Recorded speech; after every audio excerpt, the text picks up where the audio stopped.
ಆಜನಂ ಸುರಗುರಂ ಜಗದೇಕನಾಥಂ ಭಕ್ತಪ್ರಿಯಂ ಸಕಲಲೋಕನಮಸ್ಕೃತಂ ಚ ತ್ರೈಗುಣ್ಯವರ್ಜಿತಮಜಂ ವಿಭವಾದ್ಯಮೀಶಂ ವಂದೇ ಭವಘ್ನಂ ಅಮರಾಸುರಸಿದ್ಧವಂದ್ಯಂ ನಾರಾಯಣಂ ನಮಸ್ಕೃತ್ಯ ನರಂ ಚೈವ ನರೋತ್ತಮಂ ದೇವೀಂ ಸರಸ್ವತೀಂ ವ್ಯಾತಂ ತತೋ ಜಯಮುದೀರಯೇತ್. ಶ್ರೀಗುರುಭ್ಯೋ ನಮಃ. ಪ್ರತ್ಯಯ ಅಂದರೆ ಜ್ಞಾನಸ್ವರೂಪಿ ಅನ್ನುವಂಥದ್ದೇ ಮುಖ್ಯವಾದಂತಹ ಅರ್ಥ. ಇದೊಂದು ಚಂದದ ಹೆಸರು. ನಮಗೂ ಸುಲಭವಾಗಿ ಒಪ್ಪಿಗೆಯಾಗುವಂತಹ, ಅಂದರೆ ನಮ್ಮ ಬಳಕೆಗೂ ನಾವು ಅದನ್ನು ಸೇರಿಸಿಕೊಳ್ಳಬಹುದಾದಂತಹ, ರೂಢಿಯಲ್ಲಿಯೂ ಒಂದು ರೀತಿ ಪ್ರಚಲಿತವೇ ಇರುವಂತಹ ಒಂದು ಹೆಸರು ಇದು. ಪ್ರತ್ಯಯ ಯಾವುದೇ ಒಂದು ವಿಷಯದ ಬಗ್ಗೆ ಸರಿಯಾದಂತಹ ಅನುಸಂಧಾನ. ಇದು ಹೀಗೆ, ಇದಮಿತ್ತಂ ಅಂತ ಹೇಳಿ.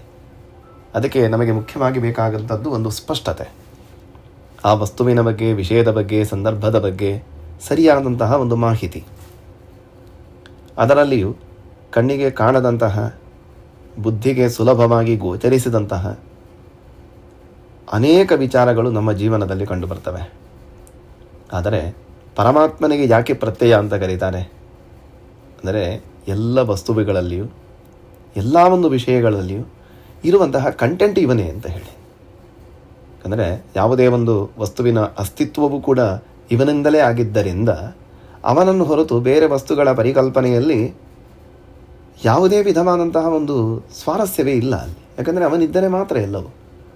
ಪ್ರಯೋಜಕವಾದಂಥದ್ದು, ನಿಷ್ಪ್ರಯೋಜಕವಾದಂಥದ್ದು, ಕಾರ್ಯರೂಪಕ್ಕೆ ಬರುವಂಥದ್ದು, ಏನೆಲ್ಲ ವ್ಯವಸ್ಥೆಗಳು ನಾವು ಪ್ರಪಂಚದಲ್ಲಿ ಕಾಣ್ತೇವೋ ಅದರ ಒಳಗಿರುವಂತಹ ರಹಸ್ಯ ಇವನೇ ಅಂತ ಹೇಳಿ. ಹಾಗಾಗಿ ಅವನನ್ನು ಪ್ರತ್ಯಯ ಅಂತ ಕರೀತಾರೆ. ಉಪನಿಷತ್ತುಗಳು ಸತ್ಯಂ ಜ್ಞಾನಮನಂತಂ ಬ್ರಹ್ಮ ಅಂತ ಹೇಳಿ ಪರಮಾತ್ಮನ ಸ್ವರೂಪವೇ ಜ್ಞಾನಸ್ವರೂಪ ಅಂತ ಹೇಳಿತು. ತಿಳ್ಕೊಳ್ಬೇಕಾದಂತಹ ವಿಷಯ ಅವನೊಬ್ಬನೇ. ಆದರೆ ನಮ್ಮ ಲೌಕಿಕ ಜೀವನದಲ್ಲಿ ನಮಗೆ ಅನೇಕ ಅವಶ್ಯಕತೆಗಳು ಬರ್ತವೆ. ಈಗಿನ ಕಾಲ ನಿಯಮ ಪ್ರಕಾರ ಹುಟ್ಟಿದ ಮೇಲೆ ಮಕ್ಕಳಿಗೆ ಕಲಿಯುವಂಥದ್ದು ಬೇಕಾದಷ್ಟು ಇದೆ. ಮೊದಲನೆಯದಾಗಿ ಭಾಷೆ, ಆಮೇಲೆ ಒಂದೊಂದೇ ವಿಷಯಗಳು. ತಾನು ಊಟ ಮಾಡುವುದು ಹೇಗೆ, ತನ್ನ ಶುಚಿತ್ವವನ್ನು ಕಾಪಾಡಿಕೊಳ್ಳುವುದು ಹೇಗೆ, ಬಟ್ಟೆಯನ್ನು ತೊಟ್ಟುಕೊಳ್ಳುವುದು ಹೇಗೆ, ಹಾಗೆ ಇನ್ನೊಂದು ಶಾಲೆಗೆ ಹೋಗಿ ಮತ್ತೆ ಬೇರೆ ಭಾಷೆಗಳ ಕಲಿಕೆ, ಗಣಿತ, ವಿಜ್ಞಾನ, ಸಮಾಜ, ಹಿಂದಿನ ವ್ಯವಸ್ಥೆಗಳು, ಕೆಲವೊಂದು ವಸ್ತುಗಳನ್ನು, ವಾಹನಗಳನ್ನು ಬಳಸಿಕೊಳ್ಳುವ ವಿಧಾನ, ಕಲಿಯುವಂಥದ್ದು ನೆವರ್ ಎಂಡಿಂಗ್ ಅಲ್ವಾ. ಆದರೆ ಇಲ್ಲಿ ಜ್ಞಾನ ವಿಷಯ ಯಾವುದು? ನಮಗೆ ಗೊತ್ತಿದ್ದೋ ಗೊತ್ತಿಲ್ಲದೆಯೋ ನಾವು ಪರಮಾತ್ಮನನ್ನೇ ತಿಳ್ಕೊಳ್ಳುವಂತಹ ಪ್ರಯತ್ನ ಮಾಡ್ತಾ ಇದ್ದೇವೆ. ತಿಳಿದು ಮಾಡಿದರೆ ಅದಕ್ಕೆ ಫಲ ಹೆಚ್ಚಲ್ವಾ, ಅದು ಸಾರ್ಥಕವಾಗುವುದು ಹೌದಲ್ವಾ ಅಂತ ಹೇಳಿ ನಮ್ಮ ಹಿರಿಯರ, ವೇದಾಂತಿಗಳ, ಜ್ಞಾನಿಗಳ ಉಪದೇಶ ನಮಗೆ. ಏನಂದರೆ, ಪ್ರಪಂಚದಲ್ಲಿ ಎಲ್ಲರೂ ಕೂಡ ಯಾವುದಾದ್ರೂ ಒಂದು ಚಟುವಟಿಕೆಗಳಲ್ಲಿ ಇದ್ದೇ ಇರ್ತಾರೆ. ಸುಮ್ಮನೆ ಅಂತೂ ಯಾರಿಗೂ ಇರಲಿಕ್ಕೆ ಸಾಧ್ಯವೇ ಇಲ್ಲ. ಮನಸ್ಸಾದರೂ ಕೂಡ ಒಂದು ಕಡೆ ಸ್ಥಗಿತಗೊಳ್ಳುವುದು ಅಂತ ಇದೆಯಾ? ದೈಹಿಕವಾಗಿ, ಮಾನಸಿಕವಾಗಿ, ವಾಚಿಕವಾಗಿ ಏನಾದರೂ ಒಂದು ಕ್ರಿಯೆ ನಡೀತಾನೇ ಇರ್ತದೆ. ಹೀಗಿರಬೇಕಾದ್ರೆ ನಾವು ಎಲ್ಲ ವಿಷಯಗಳನ್ನು ತಿಳ್ಕೊಳ್ಳುವಂತಹ ಪ್ರಯತ್ನದಲ್ಲಿ, ಸಂಸಾರದ ಜಂಜಾಟದಲ್ಲಿ ದೇವರನ್ನು ಮರೆತಿದ್ದೇವೆ ಅಂತ ಹೇಳಿದರೆ ಇನ್ನೊಂದು ಮಾತಿಗೆ ಇಲ್ಲಿ ಸ್ವಲ್ಪ ವಿರುದ್ಧ ಆಗ್ತದೆ. ಏನು ಗೊತ್ತಾ? ಪರಮಾತ್ಮನೇ ಜ್ಞಾನ ಸ್ವರೂಪಿ, ಎಲ್ಲದರ ಒಳಗೂ ಎಲ್ಲ ವ್ಯವಸ್ಥೆಯಲ್ಲಿ ಇರುವವನು ಅವನೇ ಅಂತ ಹೇಳಿದ ಮೇಲೆ ನಾವು ಅವನನ್ನು ಬಿಟ್ಟು ಹೋಗಿದ್ದು ಹೌದಾ? ಅಷ್ಟೇ. ಕೃಷ್ಣ ಹೇಳೋದಿಷ್ಟೇ, ಎಲ್ಲ ಅಹಂ ಹಿ ಸರ್ವ ಯಜ್ಞಾನಾಂ ಭೋಕ್ತಾ ಚ ಪ್ರಭರೇವ ಚ. ಜನಗಳಿಗೆ ಗೊತ್ತಾಗೋದಿಲ್ಲ. ಎಲ್ಲವೂ ಬಂದು ಸೇರುವುದು ನನ್ನಲ್ಲಿ. ಎಲ್ಲವೂ ಅಂದರೆ ಎಲ್ಲ ವಿಷಯಗಳು ಹೊಸತು ಅಂತ ಹೇಳಿ ವಿಷಯಗಳ ಹಿಂದೆ ಅಲ್ವಾ ನಾವು ಓಡೋದು. ಆ ವಿಷಯಗಳು ಬರುವುದು ನನ್ನಿಂದಲೇ, ಕೊನೆಗೆ ಬಂದು ಸೇರುವುದು ನನ್ನಲ್ಲಿ, ಅದರ ವ್ಯವಸ್ಥೆ, ಅದರ ಅಸ್ತಿತ್ವ ಇರುವುದು ನನ್ನಲ್ಲಿ ಅಂತ ಕೃಷ್ಣ ಹೇಳಿದ್ದಾನೆ. ಆದರೆ ಗೊತ್ತಾಗೋದಿಲ್ಲ ಜನಗಳಿಗೆ. ತತ್ವೇನಾತಶ್ಚವಂತಿತೆ, ಜನಗಳಿಗೆ ಗೊತ್ತಾಗೋದಿಲ್ಲ. ಅವರು ಏನು ಮಾಡ್ತಾರೆ? ಸರಿಯಾದಂತಹ ಮಾಹಿತಿ, ವಿಮರ್ಶೆ ಇಲ್ಲದ ಕಾರಣದಿಂದಾಗಿ ದಾರಿ ತಪ್ಪಿ ಹೋಗ್ತಾರೆ ಅಂತ. ಅಂದರೆ ದಾರಿಯಲ್ಲೇ ಬರ್ತಾರೆ, ಆದರೆ ಸರಿಯಾದಂತಹ ಮಾಹಿತಿ ಇಲ್ಲದೆ ಇರುವ ಕಾರಣ ಅವರಿಗೆ ಅದು ಗೋಚರ ಆಗೋದಿಲ್ಲ ಅಂತ ಹೇಳಿ. ಕಣ್ಣ ಮುಂದೆ ಅನೇಕ ಸಂದರ್ಭಗಳನ್ನು ಕಳೆದುಕೊಳ್ಳುವಂತಹ ಪ್ರಸಂಗ ನಮಗೂ ಬರ್ತದೆ. ಯಾವುದೋ ಒಂದು ವಸ್ತುವನ್ನು ಹುಡುಕ್ತಾ ಇರ್ತೇವೆ, ಅಲ್ಲಿ ಇಲ್ಲಿ ಓಡಾಡ್ತಾ ಇರ್ತೇವೆ, ಕಣ್ಣ ಮುಂದೆ ಇದೆ, ನಮ್ಮ ಕಾಲಿಗೆ ಸಿಕ್ಕಿತು, ಕೈಗೂ ತಾಗಿತು, ಆದರೆ ಮನಸ್ಸಿಗೆ ಗೋಚರವಾಗಲೇ ಇಲ್ಲ. ಅದನ್ನು ಹಾಗೆ ಬಿಟ್ಟು ಹೋಗಿ ಹುಡುಕಿ ಮತ್ತೆ ನೋಡುವಾಗ ಅಯ್ಯೋ ನಾನು ಇಲ್ಲೇ ಓಡಾಡಿದೆ ಅಲ್ಲ, ಇಲ್ಲೇ ಸಿಕ್ಕಿತಲ್ಲ ಅಂತ ಹೇಳಿ ಅಷ್ಟರ ತನಕದ ನಿಮ್ಮ ಪ್ರಯತ್ನ ನೋಡಿ, ಬೆಳಗ್ಗಿಂದ ಸಂಜೆಯ ತನಕ ನಿಮ್ಮ ಪ್ರಯತ್ನ ಅದಕ್ಕೋಸ್ಕರ ನಡೆಯಿತು, ಆದರೆ ನಿಮಗೆ ರಿಯಲೈಸ್ ಆಗಲಿಲ್ಲ. ಹಾಗೆಯೇ ದೇವರು ಎಲ್ಲ ಕಡೆಯಲ್ಲಿ ಇದ್ದರೂ, ಎಲ್ಲ ವ್ಯವಸ್ಥೆಗಳು ಕೂಡ ಅವನ ಮುಖಾಂತರವೇ ನಡೆದರೂ, ಎಲ್ಲ ವಿಷಯಗಳ ಹಿನ್ನೆಲೆಯಲ್ಲಿಯೂ ಕೂಡ ಅವನದ್ದೇ ಅಸ್ತಿತ್ವ ಕಂಡು ಬಂದರೂ ನಮಗೆ ಆ ರಿಯಲೈಸೇಷನ್ ಅನ್ನುವಂಥದ್ದು ಆಗದೇ ಹೋದ ಕಾರಣ ಆ ವಸ್ತು ಅಲ್ಲೇ ಇದ್ದರೂ ಕೂಡ ನಮಗೆ ಅದು ಅಪ್ರಾಪ್ತವೇ ಆಯಿತು, ನಮಗೆ ಅದರಿಂದ ಪ್ರಯೋಜನ ಆಗಲಿಲ್ಲ. ಆಗ ಕೊಟ್ಟ ಉದಾಹರಣೆಯಲ್ಲಿ ನಮಗೆ ಅರ್ಜೆಂಟ್ ಏನೋ ಒಂದು ಕತ್ತರಿ ಬೇಕಿತ್ತು ಅಂತ ಹುಡುಕ್ತಾ ಇದ್ದೇವೆ, ಆದರೆ ಆ ಕೆಲಸವೂ ಪೆಂಡಿಂಗ್ ಆಯಿತು, ನಮ್ಮ ಸಮಯವೂ ವ್ಯರ್ಥ ಆಯಿತು, ಶ್ರಮವೂ ಆಯಿತು, ಕೊನೆಗೆ ಸಿಕ್ಕಿತು ಅಂತ ಹೇಳಿದಾಗ ಅದು ಉಪಯೋಗಕ್ಕೆ ಬಂತು. ಹಾಗೆಯೇ ದೇವರ ಎಲ್ಲ ವಿಷಯಗಳಲ್ಲಿ, ಎಲ್ಲ ವ್ಯವಸ್ಥೆಯಲ್ಲಿ ಇದ್ದಾಗಲೂ, ಎಲ್ಲ ಕಡೆ ಅವನು ಸರ್ವವ್ಯಾಪ್ತನಾಗಿ ಇದ್ದರೂ, ಜ್ಞಾನ ವಿಷಯ ಅವನೊಬ್ಬನೇ ಆಗಿದ್ದರೂ, ಅವನನ್ನು ಹೊರತಾಗಿ ನಾವು ಏನೇನೋ ಪ್ರಯತ್ನಗಳನ್ನು ಮಾಡಿಕೊಂಡು ಸುತ್ತಮುತ್ತಲೂ ಅವನನ್ನೇ ಸವರಿಕೊಂಡು ಹೋದರೂ ಗೋಚರನಾಗಲಿಲ್ಲ. ಅದು ಈ ಪ್ರಾಪಂಚಿಕ ವ್ಯವಸ್ಥೆಯಲ್ಲಿರುವಂತಹ ಒಂದು ದುರಂತ ಅಂತ ನಾವು ಚಿಂತನೆ ಮಾಡಬಹುದು. ಪರಮಾತ್ಮ ಜ್ಞಾನಸ್ವರೂಪಿ, ಪ್ರತ್ಯಯೋ ಜ್ಞಾನರೂಪತ್ವಾತ್ ಅಂತ ಹೇಳಿ ಆಚಾರ್ಯರು ಕೂಡ ಒಂದು ಕಡೆ ಉಪನಿಷತ್ ಭಾಷ್ಯದಲ್ಲಿ ನಮಗೆ ತೋರಿಸಿಕೊಡ್ತಾರೆ. ಜ್ಞಾನರೂಪ ಅವನು ಅಂತ. ಯಾಕಂದರೆ ಅವನನ್ನು ತಿಳ್ಕೊಳ್ಳಿಕ್ಕೆ ಬೇರೆ ಯಾವುದೇ ಒಂದು ವಿಧಾನಗಳಿಲ್ಲ. ವಸ್ತುಗಳನ್ನು ಸ್ಪರ್ಶದ ಮುಖೇನ, ಬಳಸಿಕೊಳ್ಳುವಂತಹ ವಿಧಾನದ ಮುಖೇನ ನಾವು ಅದನ್ನು ಸಂಪರ್ಕಿಸಬಹುದು. ಯಾವುದೋ ಒಂದು ಚೆಂಡು ಇದೆ ಅಂತ ಹೇಳಿದರೆ ಕೈಯಲ್ಲಿ ಹಿಡಿದು ಎತ್ತಿ ಅದನ್ನು ಆಚೆ ಇಡುತ್ತೇವೆ. ನಮಗೆ ತಿಳ್ಕೊಳ್ಳುವಂತಹ ವಿಷಯ ನೋಡಿ, ಯಾವುದೇ ವಸ್ತುವಿನ ಅವಶ್ಯಕತೆ ಇಲ್ಲ. ದೇವರು ಅಂತ ಹೇಳಿದರೆ ವಿಗ್ರಹಗಳಲ್ಲ, ಶಿಲೆಗಳಲ್ಲ, ಯಾವುದೇ ವಿಧವಂತಹ ಬೇರೆ ಪ್ರತೀಕಗಳು ಅಲ್ಲ. ದೇವರು ಅಂತ ಹೇಳಿದರೆ ಮುಖ್ಯವಾಗಿ ಅವನು ಜ್ಞಾನಸ್ವರೂಪಿ ಅಂತ.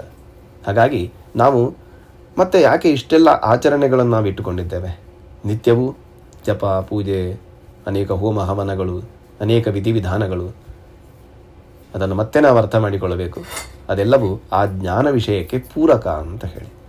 ಯಾಕಂದರೆ ನಮ್ಮ ಇಂದ್ರಿಯಗಳು ಎಲ್ಲೆಲ್ಲಿ ಹೋಗುವುದನ್ನು ನಿಗ್ರಹ ಮಾಡಲಿಕ್ಕೋಸ್ಕರ, ಮನಸ್ಸು ಅದರ ಕೇಂದ್ರೀಕರಣವನ್ನು ಹೊಂದುವುದಕ್ಕೋಸ್ಕರ ಮಾಡುವಂತಹ ಪ್ರಕ್ರಿಯೆಗಳಷ್ಟೇ ಹೊರತಾಗಿ ಪರಮಾತ್ಮನ ಜೊತೆಗೆ ನಮಗಿರುವಂತಹ ನಿರಂತರ ಕನೆಕ್ಷನ್ ಅದು ಮಾನಸಿಕವಾಗಿ, ಬುದ್ಧಿಪೂರ್ವಕವಾಗಿ, ಜ್ಞಾನ ಮಾರ್ಗದಲ್ಲಿಯೇ ಆಗಬೇಕಾಗ್ತದೆ.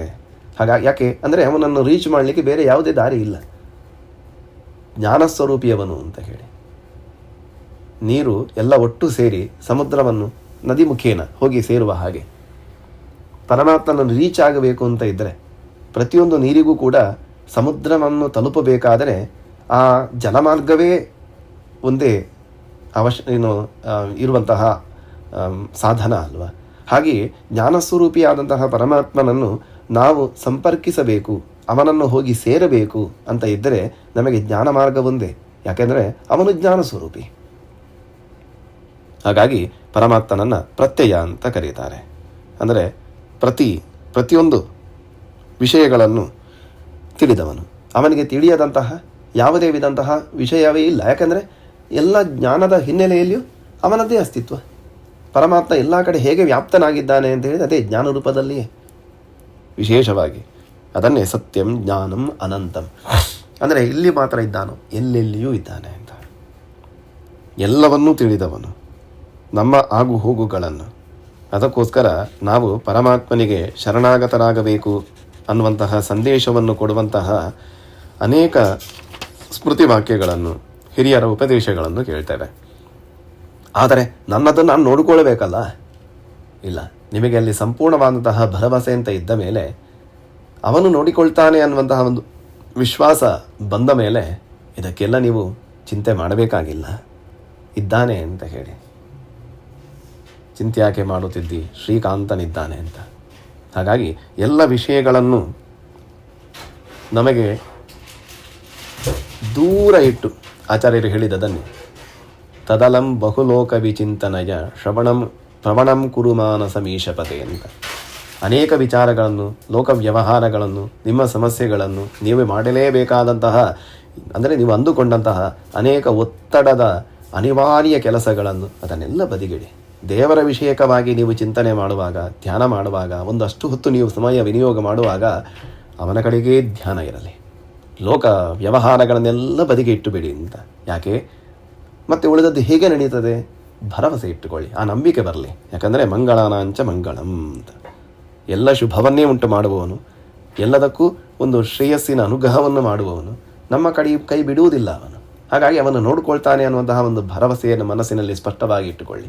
ಯಾಕಂದರೆ ಎಲ್ಲ ಕೆಲಸವನ್ನು, ಈ ಪ್ರತ್ಯಯ ಅನ್ನುವಂಥದ್ದೇನು, ಕನ್ವಿಕ್ಷನ್ ಅಂತ ಇನ್ನೊಂದು ಅರ್ಥ. ದೇವರ ಬಗೆಗೆ ನಮಗೆ ಸ್ಪಷ್ಟವಾದಂತಹ ಒಂದು ಅಭಿಪ್ರಾಯ, ಹೀಗೆ ಅವನು ನನ್ನ ಕೈ ಬಿಡುವುದಿಲ್ಲ ಅಂತ ಹೇಳುವಂತಹ ಒಂದು ರಕ್ಷತೀತ್ಯೇವ ವಿಶ್ವಾಸ ಅಂತ ಹೇಳಿ ಭಾಗವತ ಹೇಳ್ತದಲ್ಲ, ಹಾಗೆ ರಕ್ಷಣೆ ಮಾಡಿಯೇ ಮಾಡ್ತಾನೆ ಅನ್ನುವಂತಹ ಒಂದು ಪರಮಸ್ಪಷ್ಟವಾದಂತಹ ಒಂದು ಭರವಸೆ ನಮ್ಮ ಮನಸ್ಸಿನಲ್ಲಿ, ನಂಬಿಕೆ ಇರಲೇಬೇಕು. ಹಾಗಾಗಿ ಆ ಒಂದು ಕನ್ವಿಕ್ಷನ್ನೇ ಪರಮಾತ್ಮನ ಸ್ವರೂಪ. ನಮ್ಮ ಮನಸ್ಸಿನ ಒಳಗೆ ದೇವರಿದ್ದಾನೆ ಅಂತ ಹೇಳಿದಾಗ ಬಾಯಿ ಮಾತಿಗೆ ಹೇಳುವುದಲ್ಲ, ಮನಸ್ಸಿನ ಒಳಗೆ ಅದು ದೃಢವಾಗಿ ನಿಲ್ಲಬೇಕು. ಅದಕ್ಕೋಸ್ಕರ ಅವನನ್ನು ಹೀಗೆ ಚಿಂತನೆ ಮಾಡಬೇಕು ನಾವು.